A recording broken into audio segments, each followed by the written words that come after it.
Erica from AccuQuilt, and I'm here today to show you how to piece together the pieces from our Go Cube English paper piecing 1-inch finish sides with your sewing machine instead of the traditional paper piecing way.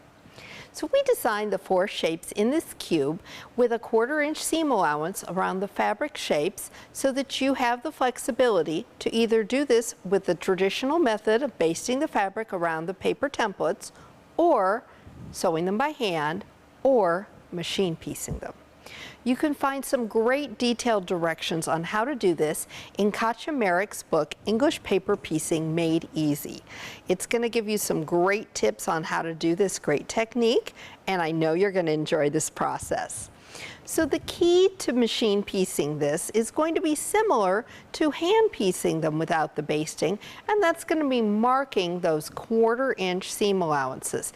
Now you don't need to mark all the way down the seam, but you do need to be sure to mark those 1/4-inch intersections where those seams are going to intersect.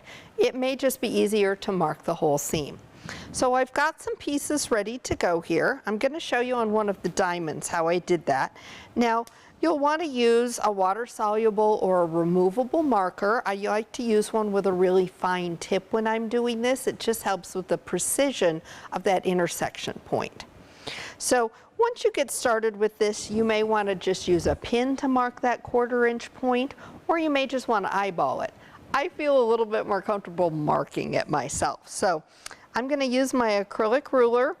I'm going to go ahead and mark those intersection points.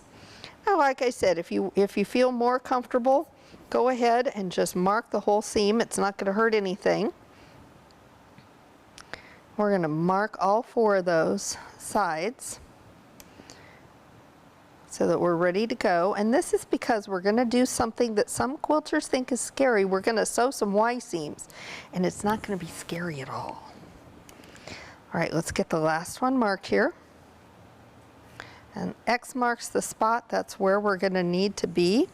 So let's start in the center. Just like when you're hand piecing these, you're going to go ahead and start in the center.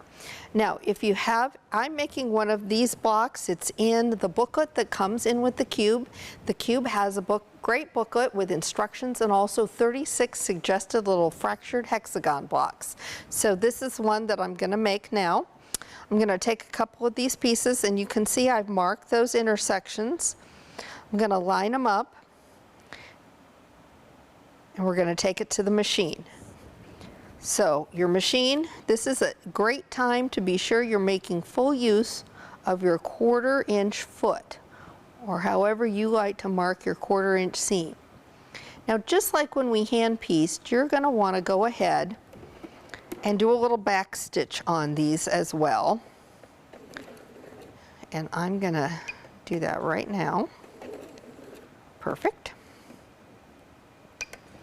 Go ahead and sew to the next intersection point and stop. So we're going to back stitch. And again, if you have a choice, stop short rather than going over. It's going to work out better for you in the end. It's going to be easier for you to sew that perfect Y seam. Now I'm ready to sew on my next one. And it's really going to be best if you sew from the outside in. So here we go. I'm going to start again at that 1/4-inch seam point. And you totally could mark this with a pin. You can eyeball it. I'm going to go ahead and do it this way. It makes me just a little bit more secure when I do that.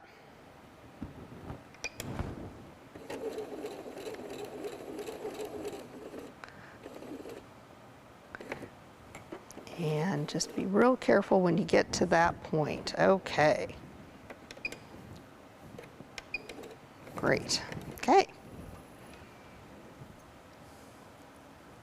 So we've got those lined up. Now I want to go ahead and sew the other side. So I'm going to flip this around. I'm still going to be going from the outside in. And then you want to go ahead, reach in and pull out that other piece. You don't want to get it caught in your seam allowance. So it's going to be very forgiving for you. It wants you just to pull that out of the way. Get that little stitch in. And we're going to sew right down to that center point. Okay, perfect. Got it. Okay. There we go. And when we open it up, we've got that great intersection point down there. We're going to go ahead, just take this over to do a little finger press. And you want those seams to go counterclockwise. So go ahead, rotate those counterclockwise. And what you'll see happening when you do that is that that center point is going to open right up for you and lay flat. And it's going to show you actually just a tiny little tumbling block design there. You'll see a great picture of it in Katja's book. It's how you'll know you've got your seam perfect, and it's going to lay so flat for you. It's just great. Look how flat that is. Great job. We just sewed a Y seam. How hard was that? So we're going to go ahead and do another one. And again, we're going to stick with going from the outside in. Now, this is going to be actually on the outside of our hexagon block. So we can start all the way to the outside edge, not at that intersection point here. And again, I would go ahead just to make sure everything's secure, if you want to, and do that little back stitch on the outside edge. We get out of the habit of doing that sometimes when we're quilters, but we're going to go ahead with it and get this sewn in. And again, we're going to stop when we get into that center, and I want to get right there, but not over. Okay.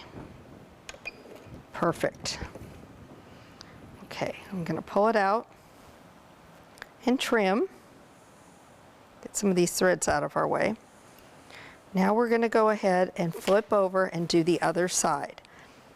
Again, we're going to flip over, and just like when we sewed those hexagons together, we want to reach in and pull this piece out of the way.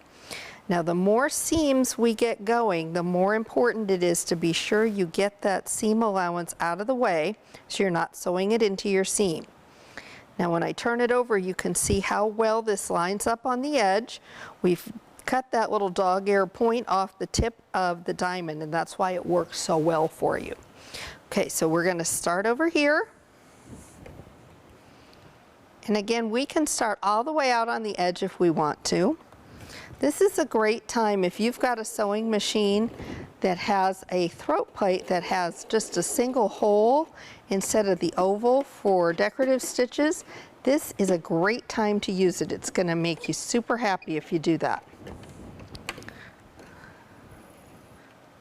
Otherwise, if you have any trouble starting at the far edge, you may want to use a little piece of scrap fabric as a leader so that you get a nice clean start on that. Now, we've got another one going here. I'm going to go ahead and open it up. And if we keep going with our seam allowances the same way that we were, again, we're going to open up. You've got that little tumbling block there. And there we are, all flat. And you just work around, add your other two diamonds, and you've got your shape done. You've done another Y seam. Isn't that great? So don't be afraid of this. You could totally set up several of these, have them laid out so that you could do a little bit of chain piecing. You are going to want to stop and start though, like I did, because it really is easier if you're sewing from the outside in. So if you've never sewed one like this before, again, we've got some great resources for you. Be sure to check your booklet that comes inside your cube, but also English Paper Piecing Made Easy by Katja Merrick. While this machine piecing technique is not the traditional technique, it's a great option for quilters who maybe aren't a big fan of hand sewing. You could certainly lay out several blocks, as I said, and keep going. And again, they're going to be perfect every time because you're going to get those perfect cuts using the dies that come inside your cube. Be sure to check our other videos for more information on all the other steps involved with English paper piecing. Well, I hope you'll give this technique a try. While the AccuQuilt and the English paper piecing cube with 1-inch finished sides, you are going to get great cuts every time and have a great experience. Because at AccuQuilt, we're here to help you cut time so you can quilt more.